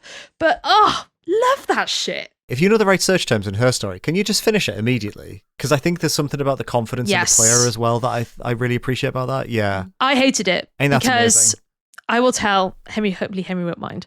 Henry approached Her Story by so, you know, the way you watch clips and you're like, oh, that she mentions a bar, type of bar and whatever. He was like, no, I will put in the most common words that I think will be associated with mystery games. And he got one of the final clips in the first couple of searches he did. And I was so fucking pissed. Wow. I would be so annoyed as well. So cut this out. There's not a big spoiler, but some of the first things he did were, and obviously, which ties into the main mystery. Nice. Which is such a random fucking word. But if you type in gives you that, and I was like, that's incredible. And it was almost like, I was so annoyed. I was just like, that's quite deflating. I was like, that's not the way you're supposed. And he was like, what do you mean that's not the way? It's a game where I can interact with it. However, it gives me the opportunity to do so. And I was like, the game gives you the opportunity, I then it's a legitimate way of playing the game. I was like melting. I was like, no. So I couldn't argue with that. But I think there is an aspect. Well, that's the same with a lot of puzzle games. If you know how to use a certain mechanic correctly in a certain way, you can beat the game, like speedrun it and beat the game. Because it's like these secret, not so secret. It was there the whole time, which I fucking love, by the way. Oh yeah, me too. Yeah. But interface games. Yeah, love the fake technology, but also this aspect of, you know, Golden Idol's fill in the blanks. Grimoire's very basic fill in the blanks, but it's very enjoyable aspect of that game. This idea that the puzzle is so direct and simple to understand, yet the possibilities totally and utterly rely on you knowing what goes there. So like a lot of the time with Obra Dinn, it's like, not Obra Dinn, with Golden Idol, it's very much like, God, I have all these words, but like you can't cheat the game. You need to know what you're talking about to fill it in the correct way. And I just really like that puzzle design. You cannot cheese those games. Like with certain puzzle games, maybe you'll stumble upon a solution, potentially. I mean, there's certain aspects of Golden Idol you could maybe do that, but it's low. It's very low. And I think, that's so smart. And with Obra Dinn as well, like the whole like 3 correct system, which is iconic. The idea that you have to fill in 3 things correctly and then it reveal more. So smart. I like these kind of games because the puzzle element is so much more direct than look over this LA Noire object and do-do-do and it zooms in. Break your wrist to look at the back of this piece of paper. Oh God, yeah. You're like doing this. I'm like, I'm trying to look. It's always this, isn't it? And there's like a big she's twisting bottle. her wrist, listeners. A big bottle. Oh yeah, I should. Yeah. I'm. Yeah. Anyway. Imagine it's not any important. Naughty Dog game right now. Yeah. But yeah, I think that's why I really like these games, is because the puzzle element is so like you get it or you don't. There's no in between. Like, oh, the story. If you don't quite understand what's going on, the story will help you. Like in Golden Idol, it's like. I think just for one last like thing about interface games specifically, and maybe I'm about to tell on myself like horrifically here, or maybe this is really common, but I also find that like when I play an interface game specifically, it makes me more conscious of my own use of technology for a while, and I wonder if that's like a part of the appeal as well. Oh, interesting. Like, maybe this is just me being like a narcissist in a very odd way, but like I often think if someone found my phone and was able to get into it, what could you tell about me as a person from the things that I have and don't have? And like, oh no, and I think that's especially true with like phones because they're such a personal device. Like, yeah, you know, it I don't know about you guys, but it's even sort of reached a point, especially with like, you know, screen locking and stuff, where like even your partner using your phone is a bit of a like an unusual occurrence because they are so like tied to a person and the way that a person moves through the world at the moment. And yeah, I think about that a lot, and that's kind of like is the point of the Simulacra series. It is like what are we giving to technology, and what is it like kind of taking from us, but also what can it tell other people who've never met us about who we are and who we want to be, which I just think is super interesting. Yes, there was that. It's a weird. There was that game Orwell, which I wrote very early on when I was a journalist, and it was very much about you play as a government lackey who, kind of like in a hypnospace way, but very real, were tasked with looking up people's personal information that had been in like I think this might have been in Orwell too. That they were involved in like protests and other elements of like anti-government elements, and they were terrorists, inverted commas. And you had to find them and like report on them through like their information online. And 100% in terms of like playing that game and being like, fuck, how much information is there have I willingly put online that anyone can fucking find? And that game, the first game was really good. The second one was okay, but I remember playing the first one and just really being like, fuck, like that was like my moment of like, oh, this could happen. Like it's not really that like far in the future where shit like that is actively happening. So that was a good one. Yeah, I always forget about that one as well. Very prescient. Right. With that being said, our adventure is coming to a close on the detective sphere. Are there any detective games, mystery games, investigation games that didn't quite fit any of these categories, or very loose categories? Because one that comes to my mind is Phoenix Springs. That's a detective game, a point-and-click detective game. Yeah. And like it kind of fits into maybe mystery, I guess, but that's very much one where I thought that was such an interesting take on the point-and-click detective genre of like combining items and doing a bunch of investigating. And they're bringing out a new game soon, which is really cool. Oh, that looks so good as well. Is that the podcast one? It's the podcast one. Yeah. Hell yeah. But yeah, is there anything else that we couldn't quite fit into any of the categories? I kind of wanted to give a quick shout out to a game that I enjoyed last year, which was The Beekeeper's Picnic. Yes. I want to mention that again. The Sherlock Holmes one. Because Sherlock and Watson one. Yeah. Yes. It's like the most recent, like very, very indie Sherlock Holmes game.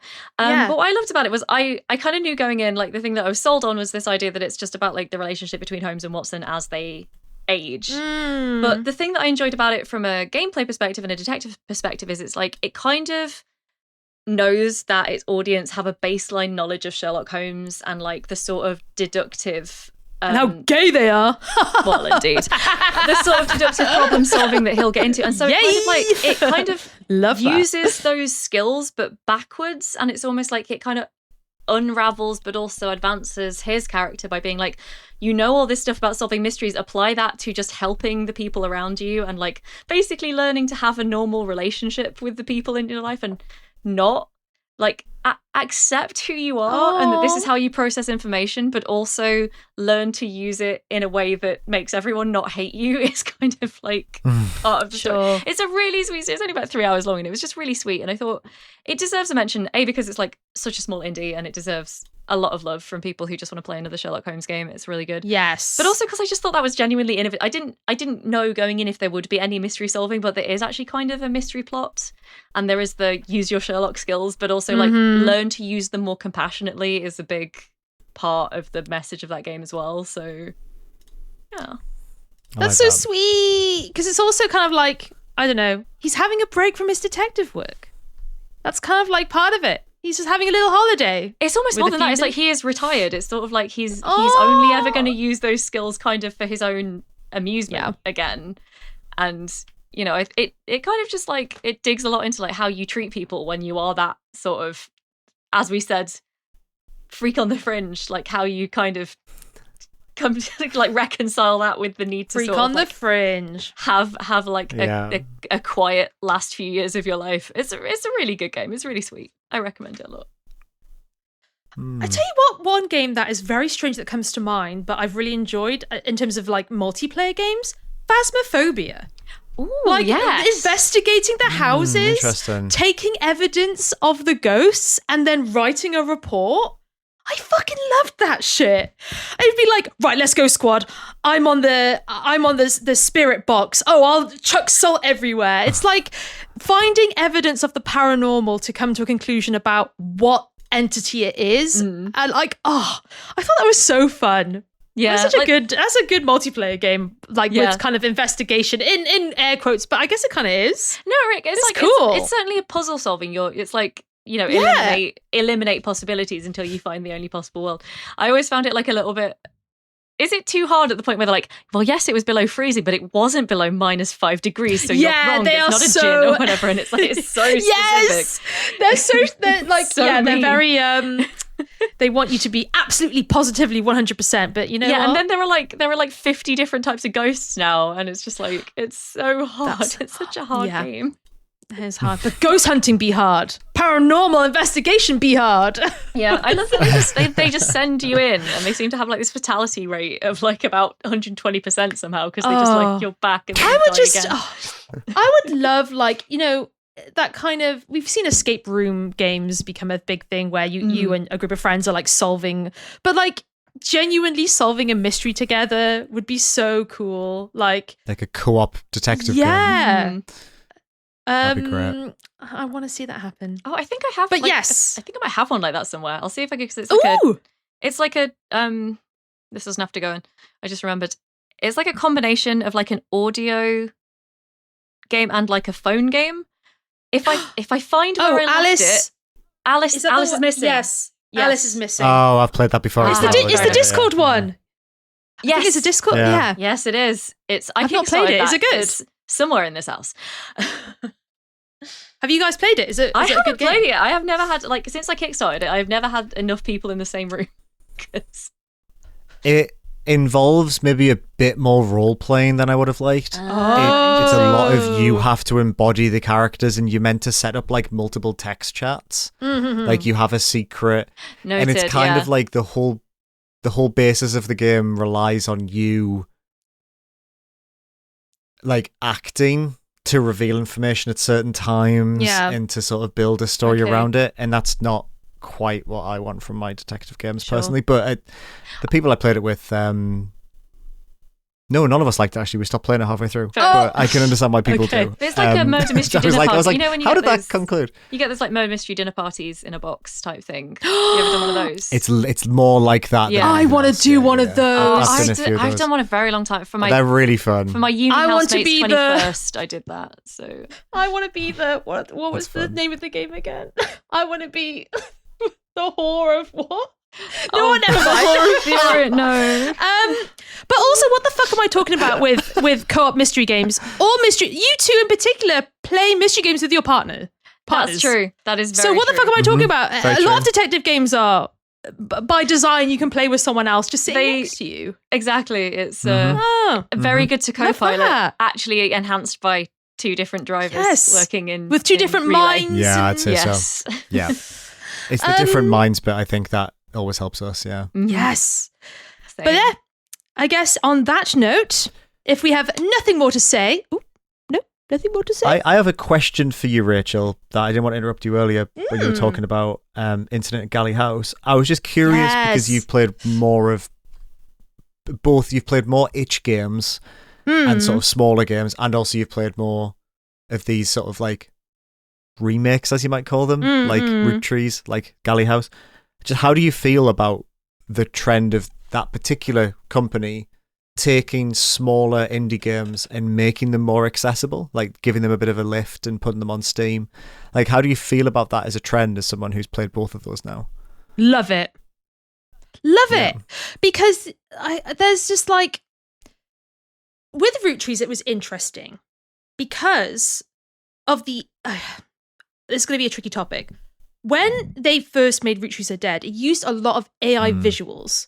This game would not be around if the solo dev hadn't made the decision to use AI to make visuals for his game, which then got incredibly popular. And that is so tricky. Like, I wish there was an alternative for someone like being able to make games in this way without having to use the fucking cesspool that is AI. But if a studio, or in this case, fans of the game, I'm not sure how big, how big Evil Trout Inc. is as a publisher. I'm not sure.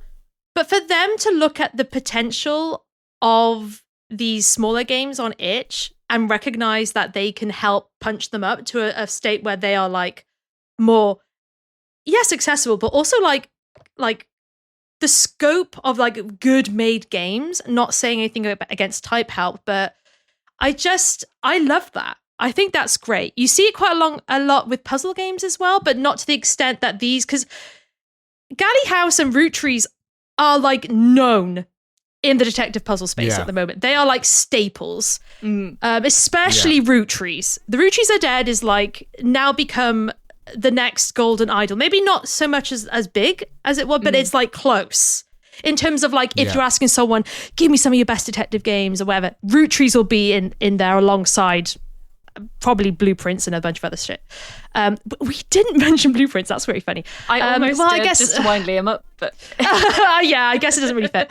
But I love it. I think it's so good. I love to see it. I love this trend we're seeing now of like developers becoming studios and like publishing or like co-publishing something, or two studios coming together to make a game. Yeah, it's fucking good. It's lovely to see how much collaboration is going on in the indie space just generally at the moment. It's really nice to see. Yeah, agreed. And Evil Trout Inc. is a good example, 100%. In AAA, everyone's like getting very paranoid, and I feel like that you're moving away from a lot of AAA collaborations, but indies just seem to be drawing together, which is like, I like to think that that's the future of game design, at least. I don't know if it will be, but it'd be nice. Well, if no one else is going to fucking help you make your games, help each other. Well, like, exactly. That's literally what it's come down to. It's such bullshit. But, you know, we're seeing a really nice side of it as well, which is... but yeah, love it. Love to see it. Nice. But yes, so that's a whole lot of mystery detective games. That's a big list. By the way, we talked about a lot of topics here. We'd love to hear what you think. There are so many mystery detective games that us three haven't played. Takes as well. We've touched upon a lot of topics and a lot of aspects and features of these kind of games. Like, pop off in the Discord, but we don't want to hear it if it's about like nitty gritty definition stuff. Like, give us a break. But yeah, I'd love to hear, you know, you have some rogue fucking picks, and I feel like our Discord is so good at like finding really good gems. So if there's anything we haven't mentioned, or, you know, topics you want to talk about, pop off in the Discord. Please join our Discord. It's pretty great. Love it. It's a nice place to be. But with that, we shall move on to our hyperfixations. Oh my god, we're on time. We're on time.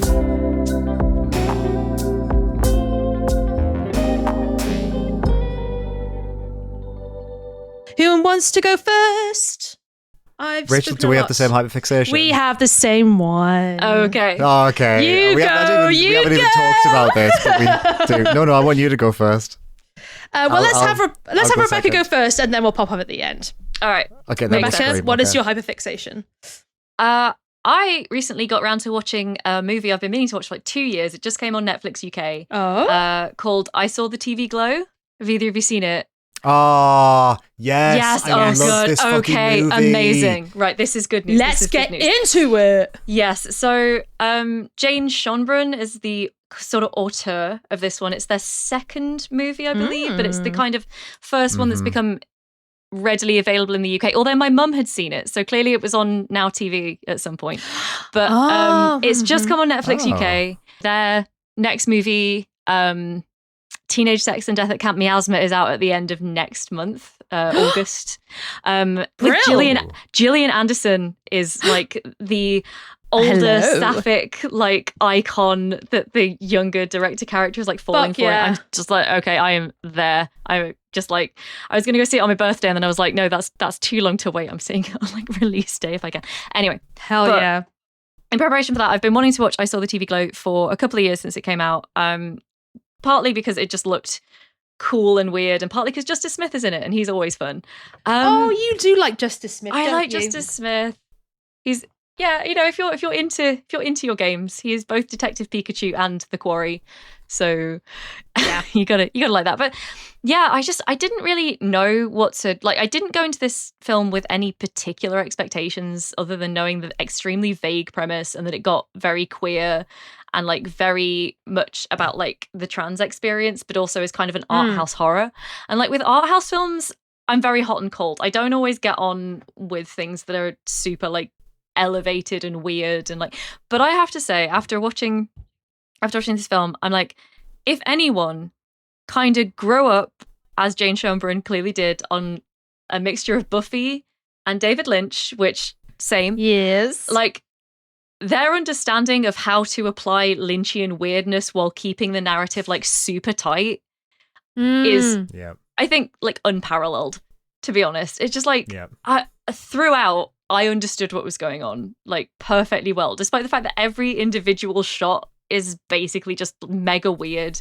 The two lead actors are both like very much by design not emoting almost at all in any of the dialogue, and yet it's just so like I was just hooked. I was compelled throughout this entire film. I don't want to say too much about it because like I say, I went in not knowing much about what the actual plot was, other than it's like these two kids, they are both kind of outcasts in their school. They meet, they bond over this TV show that they both love, which is kind of like a little bit Buffy, a little bit Power Rangers, a little bit Charmed, and then like they meet again sometime later and reconnect, and that's kind of all I want to say about it. But the way the ever presence of bisexual lighting is great.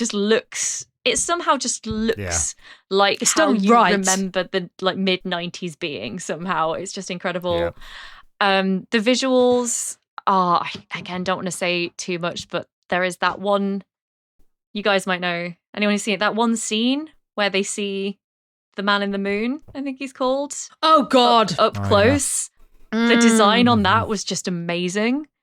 I was just so struck by this. And it does that thing that we know I love, which is that I know that it is very much carrying throughout an allegory for the trans experience, and that is very well realized and very like consistent. It also just works on its own merit. The story it's telling just completely works as a kind of slightly eldritch, spoopy mystery on its own as well, and I love that so much. So yeah, I'm a Jane Schoenbrunn evangelist now. I'm going to try and check out their first film, We're All Going to the World's Fair, before I go see Teenage Sex and Death at Camp Miasma. And they could go for shorter titles. The titles are great, but it's just like trying to say these on a podcast in one breath is really hard. I Saw the TV Glow is like the shortest movie title they've done. But yeah, I really, really love that film, and I want everyone to go watch it and then watch it again. It's so fucking good. It's I want to watch it so again. Now that you've mentioned it, I want to see it again. Well, again, I cannot stress enough, it is on Netflix UK now, which is great news for people in the UK who have Netflix. So yeah, that's what I wanted to talk about. That's such a good recommendation. I was stoned when I watched this. Oh wow! And, my God, it made for an even better experience. I Holy think fuck! It's probably the perfect mode to be in while watching this movie. But I think about the ending of this movie all the time. Oh, yes. Yeah. Stunning. Yes. Wild. Yeah. Love it. What a good film. Yeah. Right. Pop off, Rachel. Time to shout. Where do we even begin? Wow. A cultural reset has happened again. Can you believe it or not? Yeah. We are talking about Christopher Nolan's The Odyssey. Shut up! Oh, okay, sorry. Shut up! Shut up! How dare you? How dare dare you? No, it's of course Charlie XCX's music fashion film. Yeah, this album is great. It's fantastic. I love it so much. And it came out, a couple of days ago, and I am obsessed. I think, Friday. Liam, you told me how many times you've listened to the album. I don't even know how many times I've listened to it as well. It's so good. It's really great. I love her so much. I just think she's like an artist. Maybe that's not saying much, but like, Yeah. I loved, like, yeah, we both love Brat so much. Brat was like, yay, party girl, but also I have feelings. And I feel like that's exactly the vibe with this one. Maybe a bit less in your face, but she still maintains this very like conversational kind of dialogue in what she writes. It sounds like it comes straight off her diary. I think the themes of this one are so good. It's less hyperpop, which I don't mind. And I just really like the experimental like instruments she's using, and like the fact this album is so funny as well. I've never laughed out loud with certain lines before until this like album. Like I thought Brat was quite like fun. This is so fucking funny. Like I have really enjoyed listening to it, and she's great. And I liked I liked Brat. I liked what she did for Wuthering Heights. So I just wanted to keep cool, calm, and collected for music, fashion, film. Because I was like, listen, no expectations. It's all fine. But yeah, it's really good. I love it so much. And Liam, you speak on it. Your turn. You pop off. Let's go. I have some deep thoughts about this album. It inspires that kind of Brat. thinking. Yeah, sorry. It does. It's what's so great about it. I think what I love about Brat is that Charlie has always been and I mean this, I'm sure she would describe herself as this too, because that was what Brat was about. She's a B-tier pop star. And she was very competent and a very well-produced pop star. But, you know, other than I Don't Care and Boom Clap or whatever that other one's called, like, you know, she had a lot of music that was played in clubs and was very sort of bubblegum pop, but it always just felt like, for me, it felt like Brat was such a rejection of that. Like Brat was such a brave album, and it's hard to sort of talk about it now because it was such a phenomenon, it was such a big thing. Yeah. But when Brat was released, it was so transgressive, and it was so like rebelling against and a rejection of sort of her career up to that point. It was sort of like, I'm just going to do something that is as well produced as my pop. You know, I have the credentials here to make great poppy music. But like you say, it was like diary entries, it was raw. And it was that emotional core that I think sort of tied it all together and made it such a sensation, right? It was this like the mean girl who cries in the bathroom in an album, right? Like it was just like sort of this perfect thing. And what I like about this album is I think it's a rejection of Brat. Yes. I think there's such a clear line between Brat and this. Like it's like an in conversation. It's a reaction. It's a reaction to Brat. Yeah. You're so right. Absolutely it is. Like I feel like if Brat was sort of like this masterpiece of an album that was a commentary on pop music and what it means to be a pop star who isn't as big as the billionaire pop stars out there, this new album almost feels like a rejection of the fame and success of that. And I think what's lovely about this album, I think, is it's a conversation about art and the importance of art from like a human level. Like it starts with sort of this tongue-in-cheek track about how, well, the dance floor's dead, so let's just make rock music. But like even that in of itself is the track isn't really rock music. It's sort of like jank and slightly twisted, and it's sort of like a comedic sort of take on, it's fun, I'm not going to make a pop album this time. But then the final track on the album, which we were talking about earlier today, Rachel, is fucking hell, about how like nothing lasts forever, and there's an amazing, I don't know whether it was recorded for this album or whether it's an interview David Cronenberg has given before, but it ends with this monologue by David Cronenberg talking about when, I assume he had some kind of near-death experience, and he just did not think about art, he did not think about his creation, he thought about the people he'd been around, the life he'd led. And it ends with this, he says this incredible line of like, you know, there's some art that's lasted thousands of years, but for the artists themselves, experientially, you know, they are dead. they are gone, nothing lasts forever, and that's how the album ends, is on those 3 lines repeating until it completes. And I just think it's just fun. It's phenomenal because it's easy to listen to. It's only half an hour long. It's an entirety. Oh, it's so good. She is so fucking good at just making like complex conversational bangers that are deep and meaningful, but also like throwaway and cunt. And I think that's what makes her like one of the greatest musicians of the modern era. Seeing all that.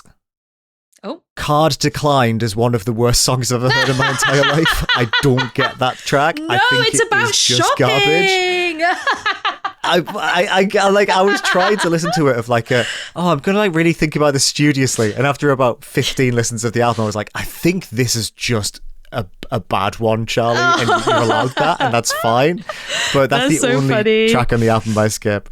But yeah, I think it's fucking phenomenal. I think it's so good. It's and just SS26 is SS26 incredible. 2007. The thing about this album that I love, love 2007. it makes me feel like a girl. I don't know how to explain that, but I just feel like a girl when I listen to it. There's something girlish about it, and like I feel, yeah. Wink Wink is so funny. That's just basically about her being Amazing. like, oh, I'm past my bad girl era, wink wink. And it's like, oh, she's so funny. There's a song called Yeah. It's so good how that is like, I don't want to feel it. I don't want to feel it. Yeah. And then the chorus kicks in and she's just going, yeah. Like, actually, I do want to feel it. It just, well, the girl she's had so things funny. interesting. She is. The girl had things interesting because, like, I don't know, obviously I can only talk about this as far as I can, but she is making music from a woman's perspective that isn't pushed through the usual sort of filter of pop. Like, I just feel like it's so honest and raw. I mean, even the term pop princess, right, is so steeped in misogyny. Like, and she is not that, but she probably would describe herself as that because that's just what her music is. It's ironic and truthful, and I think it is just so gut-wrenching. I love the track where she's singing about the guy that she collaborates with, and there's like one line where she's like, "I'll cry when you die," and I just think that's like, it's like genuinely emotional, but also really funny. Of just like, there's a bit where she's like, I quite like you. I'll be sad when you die. Like, it's like in Wink Wink. I think she's like, oh yeah, like we're in my car, and I say, let's go faster, and then I see my Porsche, and it's just like because it's so fucked up. It's so good. It's just, it reminds me of Bo Burnham in the weirdest fucking way when I find me being really emotional and very funny at the same time. And like, it's like, it tickles me, poof, and then it sucker punches me, and I'm like, oh, and I'm winded, and suddenly Cronenberg's whispering in my ear about how nothing. Anyway, so yeah. Fashion, music, film. It's so good. And that really is a hyperfixation at the moment. I'm just all over it. For me, it's all I'm listening to. Because I'm an ignorant person, other than Scorsese, who are the other two people on the cover? So I assume there's a representative from music, fashion, and film, but so Marc Jacobs is the guy in the middle, so that's fashion, and then the other gentleman is, let me look up his name. He worked a lot with her on the single for Wuthering Heights. I think his name is John Cale. He's Welsh. That is the only reason why I might know of him. John Cale, Charlie. John Cale. Is he? Oh, right. Co-founder of the Velvet Underground. So I guess it was him and Lou Reed. Oh, interesting. So he worked on the most fucking amazing song for Wuthering Heights with Charlie XCX called House, which is so... Have you listened to that one, Liam? Oh, that track's great, yeah. Like, it's the most haunting, devastating thing. I'm just like, who is this person? She's just a genius. Oh my God. Anyway, just glazing the shit out of her. But yeah, so it's those three. It is Marc Jacobs, right? I'm not just making that shit up, am I? I'm pretty sure it is, yeah, it's Marc Jacobs. Yeah. So it's Marc Jacobs, Martin Scorsese, and John Cale. Three men as well, which I think says a lot. It's interesting, isn't it? Three men. And then obviously we have Cronenberg on the end, which is also fucking crazy. She's like, okay, girl, pop off, I guess. Yeah. But yeah, She's the wow. best. Well, there we go. There are hyperfixations. One thing I will mention before we wrap up is the draft. We had a draft last episode. By the time this episode comes up, it'll be over. But we don't know the results right now. Yeah. So if you've been waiting to hear our reactions, you'll have to wait till the next one. But as it is, I fucking hate you all. Why aren't you voting for me? Fuck off and God bless. Is how I feel. Oh my goodness. Nick is saying that all the time at the moment. Oh, it's so good. Yeah, I've been thinking about it a lot. Yeah. Oh, jokes aside, at present, Rebecca is winning with 9 votes, Liam with 7, and me with 3. I'm loving seeing everyone's lists. Oh yeah. I don't know about you two. Oh, yeah, it's been it's so so good. fucking good. It's been great. So thank you all for that. And yeah, like what I said before, what the fuck? Okay, cute, I guess. If you could all, Yeah. well, I mean, it'd be too late at this point, so I guess it is what it is. It's not like I had to literally beg Shay to give me a vote, and they were like, okay, what for what? And I was like, don't even ask, just do this for me. And they willingly, and I love them so much. They were like, absolutely. And I was like, okay. Don't tell anyone about rigging this. the election. Who said that? No one said that. They said they would vote for me anyway because of my impeccable taste.